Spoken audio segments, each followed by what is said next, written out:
ডাক্তারি পেশা বলেন, শিক্ষকতা পেশা বলেন, ওকালতি বলেন, ব্যবসা বলেন, আপনি আপনার ব্যবসার উদ্দেশ্যে, দোকানের উদ্দেশ্যে রওনা হয়েছেন, কিন্তু দোকানের চাবিটাই আনেন নাই, আপনি কি দোকানে ঢুকতে পারবেন? তাহলে সকল কর্মের পূর্বের একটা কি আছে? প্রস্তুতি আছে। পূর্বের প্রস্তুতি যত সুন্দর হবে, আপনার কর্মটাও তত কি হবে? সুন্দর হবে। তেমনিভাবে আমরা দুনিয়াতে যত কর্মই করি না কেন, ওগুলো হলো আমাদের সহায়ক, ওগুলা মূল কাজ আমাদের নয়। একজন মুসলমানের মূল কাজটা কি বলতে পারবেন? একজন মুসলমানের জন্য মূল কাজ হলো আল্লাহর ইবাদত করা, নামাজ পড়া। কথা বলেন ঠিক কিনা? এটা হলো কি মূল কাজ। আর যে ব্যবসা করেন, চাকরি করেন, আপনি নামাজ পড়তে হলে খাওয়া দাওয়া করতে হবে, শরীরে শক্তি লাগবে, পোশাক আশাক লাগবে, সেগুলার সংগ্রহের জন্য আপনি অন্যান্য কাজ করবেন। নামাজ হলো মূল, অন্যগুলো হলো কি সহযোগিতাকারী, সহায়ক। তো এই নামাজ ইসলামী শরীয়তের মধ্যে যতগুলো ইবাদত রয়েছে, নামাজের ব্যাপারে বলা হয়েছে আসসালাতু রাসুল ইবাদা, নামাজ হলো ইবাদতের মূল। মূল ইবাদত হলো কি নামাজ। আসসালাতু আরকুল কাফির ওয়াল মুসলিম, একজন মুসলমান এবং একজন কাফেরের মধ্যে পার্থক্যকারী। একজন মুশরিক নামাজ পড়ে না, কিন্তু একজন মুসলমান কি পড়ে? নামাজ পড়ে। তাহলে কাফেরের মাঝে, মুশরিকের মাঝে এবং মুসলমানের মাঝে পার্থক্য করে কিসে? নামাজ। তো এই যে একটা মৌলিক ইবাদত নামাজ, সকল কর্মের যেরকম পূর্ব প্রস্তুতি লাগে, নামাজেরও একটা পূর্ব প্রস্তুতি লাগবে কিনা? কারণ আপনি যে এই মূল ইবাদতটা করতে যাচ্ছেন, যিনি আপনাকে সৃষ্টি করেছেন, যিনি আপনার হায়াত, মাউত, রিজিক, আপনার দুনিয়া আখিরাতের সব কিছুর যিনি কি মালিক, সেই আল্লাহর সামনে আপনি দাঁড়াবেন, সেই আল্লাহকে আপনি সিজদা করবেন, সেই আল্লাহর সামনে আপনি কেরাত পড়বেন। তো আপনার এই ইবাদতগুলো করার আগে, আল্লাহর সামনে যাওয়ার আগে আপনার একটা পূর্ব প্রস্তুতি লাগবে কিনা? সেই পূর্ব প্রস্তুতির মধ্য থেকে সবচেয়ে গুরুত্বপূর্ণ যেটা, সেটা হলো অজু করা। কি করা? অজু করা। আমরা তো সবাই নামাজের আগে কি করি? অজু করি, কিন্তু আমাদের অজুটা পরিপূর্ণ হয়েছে কি না সেটা কিন্তু অনেক মুসলমানে আমরা জানি না। আপনার অজুটা যদি পরিপূর্ণ না হয়, যে এত কষ্ট করে আপনি মসজিদে আসলেন, নামাজ পড়লেন, আপনার এই নামাজটাই কি হবে না? পরিপূর্ণ হবে না।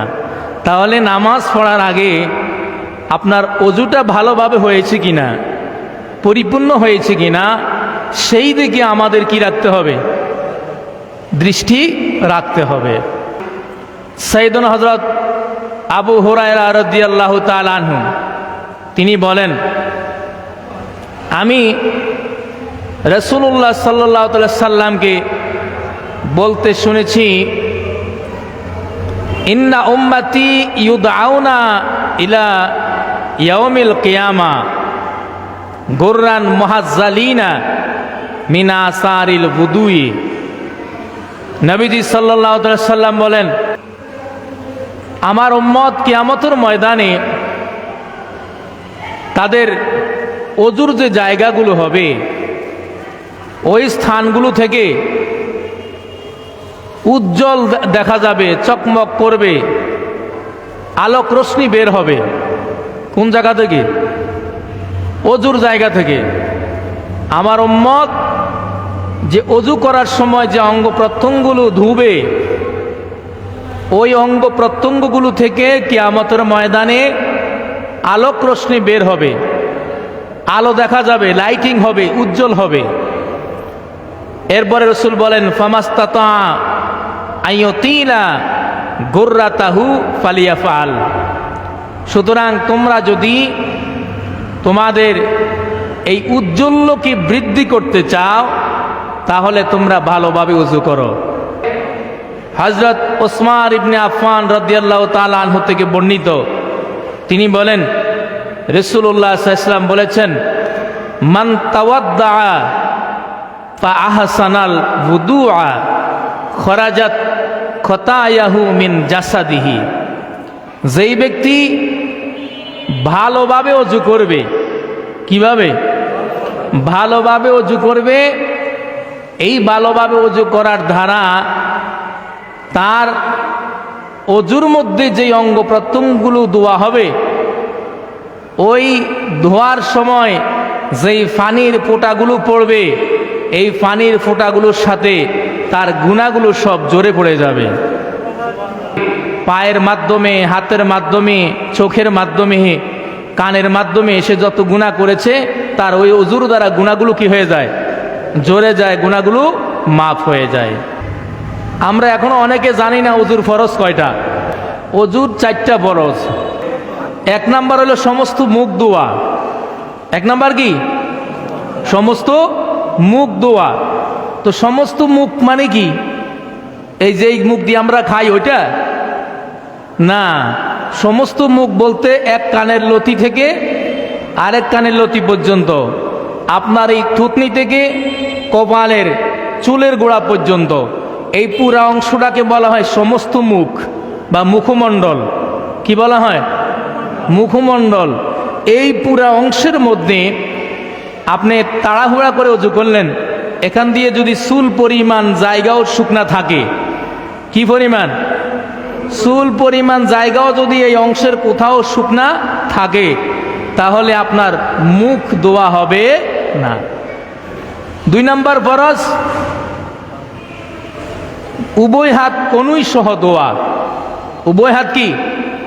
কনুই সহ, কনুই সহ দিতে হবে, কনুই থেকে শুরু করে আঙ্গুলের মাথা পর্যন্ত। এখন আপনি হাত ধুইলেন, কিন্তু আপনার আঙ্গুলের ফাঁকে ফাঁকে যদি শুকনা থাকে, কি থাকে?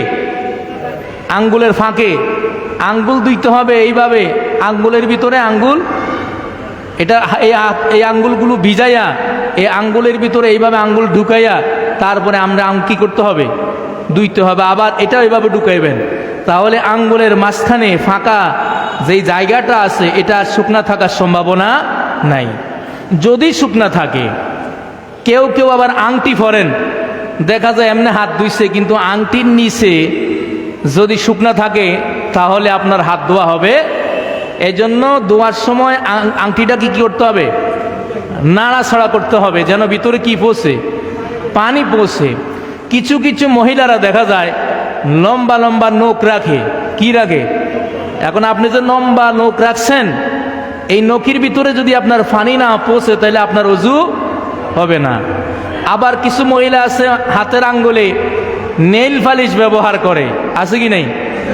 এমন নেইল পালিশ ব্যবহার করে যেগুলা ভেদ করে আঙ্গুলের চামড়ায় পানি পৌঁছা সম্ভব নয়। এর জন্য এই নেইল পালিশ ব্যবহার করা যাবে না, তবে মেহেদি ব্যবহার করা যাবে। কি ব্যবহার করা যাবে? অর্থাৎ আপনার কনুই থেকে এই আঙ্গুলের মাথা পর্যন্ত বিন্দু মাত্র জায়গা আপনার শুকনা থাকা যাবে না। উভয় হাত কনুই সহ এইভাবে আপনাকে ধুইতে হবে। কথা বুঝছেন? 3 নাম্বার ফরজ কি? মাথা মাসে করা। কি করা? মাথা কি পুরা মাথা মাসে করা ফরজ না। মাথার এই সামনের অংশ মাসে করা ফরজ, আর পুরা মাথা মাসে করা হলো সুন্নত। পুরা মাথা মাসে করা কি? তাইলে আমরা পুরা মাথায় মাসে করি যাতে করে ফরজের কোনো অংশ বাদ না থাকে, ঠিক কি না? 4 নাম্বার ফরজ হলো আপনার উভয় পা টাকনু সহ বা গোড়ালি সহ। কি সহ? এই পায়ের গোড়ালির মধ্যে একটা হাড্ডি আছে না, এখানে এটার উপরে ধুইতে হবে। এটা সহ আঙ্গুল সহ আঙ্গুলের ফাঁকা যে জায়গা আছে সেখানের মধ্যে ভালোভাবে আপনাকে পানি কি করতে হবে? পৌঁছাইতে হবে। আপনি পাটা ভিজাইয়ে উঠাই ফেললেন, যদি দুই আঙ্গুলের মাঝখানে শুকনা জায়গা থাকে তাহলে আপনার ওযু হবে না। কথা বুঝছেন? এই 4টা হলো ফরজ, বাকিগুলো হলো সুন্নাত বা মুস্তাহাব। কথা বুঝে আসছেনি? এই 4টা আদায় করতেই হবে আপনাকে, তারপরে আপনার ওযু কি হবে? পরিপূর্ণ হবে। অনেক সময় গোসল যখন করি, আপনি গোসল করলে গোসল করার আগে ওযু করাটা সুন্নত। নামাজের যেইভাবে ওযু করবেন সেইভাবে কি করবেন? ওযু করবেন গোসল করার আগে। ওযু করার সুন্নত গোসলের আগে। এখন আপনি ওযু করলেন না, গোসল করে ফেললেন। যদি ওযু নাও করেন, গোসল করার পরে আপনি আবার যদি ওযু না বানান, কোনো অসুবিধা নাই। এই গোসলের পরে আপনি নামাজও পড়তে পারবেন, কোরআন শরীফও পড়তে পারবেন, সকল ইবাদত করতে পারবেন। কেন? কারণ ওযু করতে গেলে যে অঙ্গ প্রত্যঙ্গগুলো দোয়া লাগে, গোসলের দ্বারা সবগুলো কি হয়ে গেছে? দোয়া হয়ে গেছে। কথা বুঝে আসছেন? এরপরে আমাদের যাদের গণ দাঁড়িয়ে আছে, কি দাঁড়ি? গণ দাঁড়িয়ে আছে, যাদের হালকা অল্প অল্প দাঁড়িয়ে আছে, ওনারা যখন পানি দিবেন পানি অটোমেটিক এমনি কি পৌঁছে যাবে, ঠিক কি না? তো যাদের হালকা দাঁড়ি, ওনাদের এই দাঁড়ির গোড়ার মধ্যে পানি পৌঁছাইতে হবে, মনে থাকবে যেন। আর যাদের দাঁড়ি ঘন, যাদের দাঁড়ি কি ঘন, তাদের দাঁড়ি ঘন হইলে এই পানিটা গোড়ায় পৌঁছানো জরুরি না, দাঁড়ির উপরে পানি লাগলে হয়ে যাবে। কথা বুঝতে পারছেন? এরপরে আসেন, অনেক ব্যক্তির দেখা যায় আপনার ঘন ঘন বায়ু বের হয়, অথবা ঘন ঘন পেশাব হয়, পেশাব ঝরে, হ্যাঁ, রক্ত ঝরে। আপনি ওযু করছেন, ওযু করার পরে এই বায়ু চলে আসছে, ওযু করার পরে আবার প্রস্রাব ঝরছে, হ্যাঁ, ওযুখানা থেকে মসজিদে ঢুকা পর্যন্ত প্রস্রাব ঝরে গেছে, বায়ু এসে গেছে। এটা আপনার একটা রোগে পরিণত হয়ে গেছে। কি পরিণত হয়েছে? রোগে পরিণত হয়ে গেছে। এখন আপনি কিভাবে নামাজ পড়বেন? আপনি ওযু করলেন, মসজিদ ঢুকলেন, বায়ু চলে আসছে, পেশাব ঝরছে। আপনার যদি এটা সব সময় এই সমস্যাটা হয়ে থাকে, এটা একটা রোগের মতো হয়ে যায়, তাহলে আপনি এক ওযু দিয়ে, যেমন জোহরের ওয়াক্তে যে সময়, এই সময়ের মধ্যে জোহরের নামাজ পড়তে পারবেন, কোরআন শরীফ পড়তে পারবেন, কোনো অসুবিধা নেই। যদি পেশাব ঝরে অসুবিধা হবে না, বায়ু গেলেও কোনো অসুবিধা হবে না। তবে যখন আবার আসরের সময় হয়ে যাবে, তখন আর এই ওযু থাকবে না, আবার নতুন করে ওযু বানাইতে হবে। এরপরে ওযু করে আসরের সময় পর্যন্ত আপনি নামাজ পড়তে পারবেন, কোরআন শরীফ পড়তে পারবেন, যদি পেশাব ঝরে অসুবিধা নেই। কথা বুঝে আসছে? এখন আমরা দেখা যায় গোসল যে করি, এই অনেকে গোসলের ফরজগুলোই জানি না, এরকম মুসলমানও আছে না? গোসল আমরা মনে করি পানির মধ্যে একটা ডুব দিয়ে উঠে গেলেই মনে হয় আমার কি হয়ে গেছে, শরীরের মধ্যে একটু সাবান মাখলাম, পানির মধ্যে একটা ডুব দিলাম, ডুব দিয়ে ফাঁস উঠে গেছে, গোসল তো শেষ, সারা শরীর পরিষ্কার হয়ে গেছে। গোসল হয়েছে? আর গোসলের ফরজ কয়টা বলতে পারবেন? কয়টা? কি কি? ভালোভাবে কি করা? ভালোভাবে কুলি করা, বা গড়গড়ার সাথে কি করা? কুলি করা। ভালো করে কি করবেন? কুলি করবেন। তারপরে 2 নম্বর ফরজ, নাকের মধ্যে কি দিতে হবে? পানি উপরে মারলে হবে না, পানি ভিতরে বসতে হবে। পানি কি ভিতরে বসতে হবে। তাহলে প্রথমে আপনি কি করবেন? ভালোভাবে কুলি করবেন, তারপরে নাকে পানি দিবেন। দেওয়ার পরে সমস্ত শরীরের, আপনার বডির একবারই প্রকাশ্য যত জায়গা আছে সব জায়গায় পানি পৌঁছাতে হবে। কথা বুঝছিনি? কোনো জায়গায় শুকনা থাকা যাবে না, তাহলে আপনার গোসল হবে না।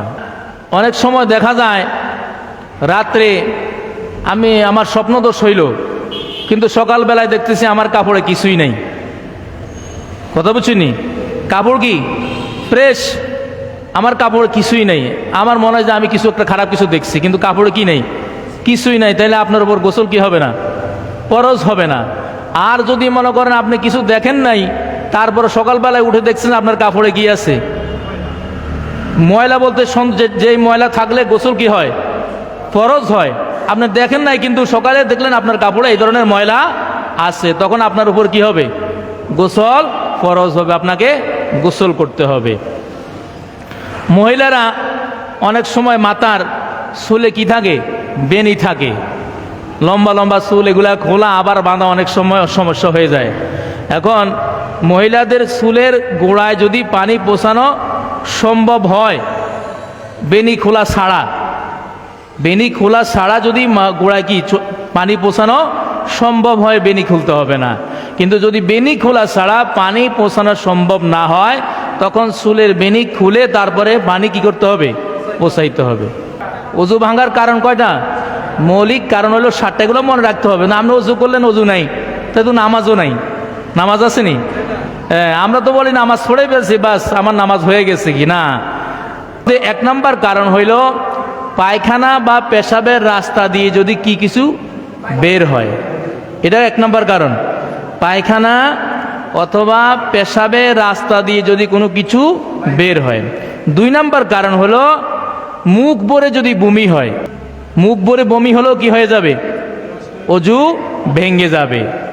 শরীরের কোনো স্থান থেকে রক্ত, পুজ বা পানি বের হয়েছে, মনে করেন আপনার হাতের মধ্যে একটা খোঁচা লাগছে, লাইকা এখান থেকে রক্ত বাইর হয়েছে, রক্ত বাইর হইয়া রক্তটা যদি গড়াইয়া যায়, অথবা ফুঁসবে, একটা আপনার ফোঁড়া ছিল হাতের মধ্যে, এখন এই ফোঁড়াটা যদি না ফুটে, এমনি থাক কোনো অসুবিধা নেই, এখন ফোঁড়াটা ফুটে গেল, ফুটে যাওয়ার পরে এটা থেকে ফুস বা পানি বের হয়েছে, এই ফুস বা পানি বাইর হয়ে যদি গড়াইয়া যায়, মুখের মধ্যে যদি থাকে, এটা মুখের মধ্যে আছে, আপনি একটা টিস্যু দিয়ে বাস উঠাই নিলেন, অসুবিধা নেই। কিন্তু যদি এই পুঁজ বা পানিটা বের হয় কি করে, গড়াইয়া যায়, তখন আপনার অজু থাকবে না। কথা বলছেন? তারপরে 4 নম্বর কারণ, আপনি থুতু ফেললেন, এই যে থুতুর পরিমাণ যতটুকু, এর মধ্যে অর্ধেক বা তার বেশি অংশ যদি রক্ত থাকে, অনেক সময় মুখ দিয়ে থুতুর সাথে অনেকে রক্ত যায়, কি যায়, রক্ত যায়। এখন আপনি থুতু ফেললেন, এই থুতুর অর্ধেক অথবা অর্ধেকের চেয়ে বেশি যদি রক্ত হয়, কথা বলছেন, তাহলে আপনার কি হয়ে যাবে, অজু ভেঙে যাবে। এখন আপনি অজু করে আসছেন, আপনার বাসায় অথবা মসজিদে আইসা সুন্নত নামাজ পড়ছেন, জামাত তো অনেক দেরি, ফজরের সময় বলেন অথবা এশার সময় বলেন, জুমার সময় বলেন, তখন একটু কি আসতেছে, আমরা একটু ঘুম আসতেছে, কথা বলছি নি। এখন ঘুমান কোনো অসুবিধা নেই, তবে মনে করেন আপনি একটা কিছু হেলান দিয়ে ঘুমাইছেন বালিশের সাথে অথবা কিছু, এখন যদি আমরা এটা সরাই নাই, তাইলে আপনি যদি কি পড়ে যান, কথা বলছেন নি, পড়ে যান, তাইলে আপনার উজু ভেঙে যাবে। কিন্তু মনে করেন ঘুমাইছেন আর চোখ বন্ধ করছেন, কিন্তু আপনার সব খেয়াল আছে হুজুর কি বলতেছে, এগুলা কি খেয়াল আছে কি বলতেছে, তাইলে এই অবস্থায় উজু যাবে না। আচ্ছা, তারপরে 6 নম্বর, পাগল, মাতাল বা অচেতন হয়ে গেলে, কেউ যদি অজু করে আসছে, এখন কি হয়ে গেছে, পাগল হয়ে গেছে, হঠাৎ করে বেহুশ হয়ে গেছে, কেমন, তাইলে এই অবস্থায় তার কি থাকবে না, অজু থাকবে না। তারপরে 7 নম্বরে, আপনি নামাজের নিয়ত করছেন, নামাজের নিয়ত করার পরে যদি আপনি অট্র হাসি দেন, উচ্চ স্বরে হাসি দেন, কিসের ভিতরে, নামাজের ভিতরে, তাইলে অজুও শেষ, নামাজও কি। আমরা বলবেন নামাজ শেষ হয়েছে, অজু কেমনে গেছে, কয় না না, অজু কি হয়ে যাবে, চলে যাবে, তখন আপনাকে আবার অজু বানাইতে হবে। এইভাবে অজুর অনেক মাসলা মাসাইল আছে, আমরা চেষ্টা করব আমাদের অজুটা যেন কি হয়, পরিপূর্ণ হয়। অজু পরিপূর্ণ হলে আমাদের নামাজ কি হবে, পরিপূর্ণ হবে। এখন আপনারা পরিপূর্ণভাবে অজু করে একটা কাজ করবেন, কথা বলছেন, সেটা কি, আপনি বাসায় বলেন মসজিদে বলেন, অজু করে আইসা 2 রাকাত নামাজ পড়তে পারবেন, 2 রাকাত নামাজ পড়বেন। কয় রাকাত? 2 রাকাত নামাজ অনেক ফজিলত এই 2 রাকাত নামাজে, যেটাকে বলে তাহিয়াতুল ওযু, কথা বুঝে আসছেনি। এখন অজু করে আইসা আপনি এখন যেমন এখানে ঢুকছেন, অন্য যে কোনো ওয়াক্তেই হোক, শুধু মাগরিবের নামাজ ছাড়া ফরজের আগে অন্য নামাজ পড়া যায় না, বাকি অন্যান্য নামাজের ক্ষেত্রে, কেমন, আপনি অজু করে আইসা কি করলেন, 2 রাকাত নামাজ পড়লেন। তো রাসূলুল্লাহ সাল্লাল্লাহু আলাইহি ওয়াসাল্লাম বলেন, যেটা আবু দাউদ শরীফের মধ্যে আসছে, আন্না রাসূলুল্লাহ সাল্লাল্লাহু আলাইহি ওয়াসাল্লাম কল মা মিন আহাদিন ইয়াতাওয়াদ্দা ফায়ুসিনুল উদুয়া ওয়া ইউসাল্লি রাকাতাইনি ইউকবিলু বিকলবিহি ওয়া ওয়াজহিহি আলাইহা ইল্লা ওয়াজাবাত লাহুল জান্নাহ। সুবহানাল্লাহ বলেন। আরেকটা হাদিসে আছে, গুফিরা লাহু মা তাকাদ্দামা মিন জানবিহি। এক হাদিসের মধ্যে আসছে, আপনি অজু করার পরে আপনি যেই নামাজের উদ্দেশ্যে বা যে আবাদতের উদ্দেশ্যে আপনি ওযু করছেন, তাহাজ্জুদ পড়বেন, কোরআন শরীফ পড়বেন, সেটার আগে যদি আপনি 2 রাকাত নামাজ পড়ে নেন, এই 2 রাকাত নামাজের দ্বারা এক হাদিস শরীফের মধ্যে আসছে আপনার পূর্বের গুনাহগুলো মাফ হয়ে যায়। আরেক হাদিস শরীফের মধ্যে আসছে আপনার জন্য আল্লাহর জান্নাত ওয়াজিব হয়ে যায়। কি ওয়াজিব হয়ে যায়? 2 রাকাত নামাজ। আল্লাহু আকবার। তো আমাদের জান্নাতে যাওয়ার দরকার আসেনি? হ্যাঁ, দুনিয়ার জন্য তো অনেক কিছু করলেন, অনেক দৌড়াইলেন, ঠিক কি না? দেখুন, আমরা আমাদের দেশের ছেলে মেয়েরা যে কি করে, লাভ করে, কি করে, লাভ অর্থ মানে কি, ভালোবাসা করে, প্রেম করে। তো এখন একজনের সাথে আরেকজনের দেখা করতে যখন যায়, তখন ভালোভাবে মুখটাকে ফেস ওয়াশ দিয়ে ধোয়, মেকআপ করে, ক্রিম লাগায়, পারফিউম ইউজ করে, ভালো শার্ট, ভালো জামা পরিধান করে, যেন আমার প্রেমিকের কাছে বা প্রেমিকার কাছে গেলে এক নজরে আমাকে কি হয়ে যায়, পছন্দ লাগে, আমাকে মায়া লাগে, আমাকে ভালোবাসে, মোহাব্বত করে, ঠিক কি না? আপনি একজন লিডারের কাছে যাবেন, মন্ত্রীর কাছে যাবেন, এমপির কাছে যাবেন, ডিসি অফিসে যাবেন, আপনি চিন্তা করবেন আমাকে দেখি যেন উপযুক্ত মনে হয়, আপনি পরিষ্কার হবেন, পারফিউম ইউজ করবেন, ভালো পোশাক পরবেন। অথচ আপনাকে যিনি সৃষ্টি করেছেন, প্রতিনিয়ত আপনাকে লালন পালন করতেছেন, সুস্থতা দিয়েছেন, রিজিক দিচ্ছেন, সব দিচ্ছেন, আপনার যে সিজদার বিনিময়ে আখিরাতে আপনার জান্নাত তৈরি হবে, সেই আল্লাহর সামনে আপনি যাচ্ছেন, একটা গেঞ্জি গায়ে দিয়ে যাইতেছেন, গামছা একটা গায়ের উপর দিয়ে যাইতেছেন, আপনি কিভাবে ওযু করতেছেন, তাড়াতাড়ি পানি একটু মাইরা চলে যাইতেছেন, চুল টুপিও মাথার মধ্যে নাই, শার্ট একটা আপনি বইটা যেমনি মানে কোনো রকম জায়গায় দাঁড়াইছেন। তাইলে আমরা আসলে কি বোকা না চালাক? কথা বলেন। আমাদের দরকার ছিল পৃথিবীর প্রতিটা মানুষের সামনে যত সাজুগুজু করে যায়, তার চেয়ে 100% বেশি আল্লাহর দরবারে নামাজের উদ্দেশ্য যখন আমরা আসব, আরো ভালো পোশাক পরে, আরো সুন্দর করে ওযু করে, পাক পবিত্র হয়ে, পূর্ব প্রস্তুতি নিয়ে আমরা আল্লাহর সামনে দাঁড়ানো। কথা বল ঠিক কিনা? কিন্তু আমরা সেটা করি না। যেখানে যা দরকার সেটা করি না, যা দরকার নয় তার পিছনে দৌড়াচ্ছি। কথা বলেন ঠিক কিনা? আল্লাহ পাক আমাদেরকে বোঝার মতো তৌফিক দান করুন, আমিন।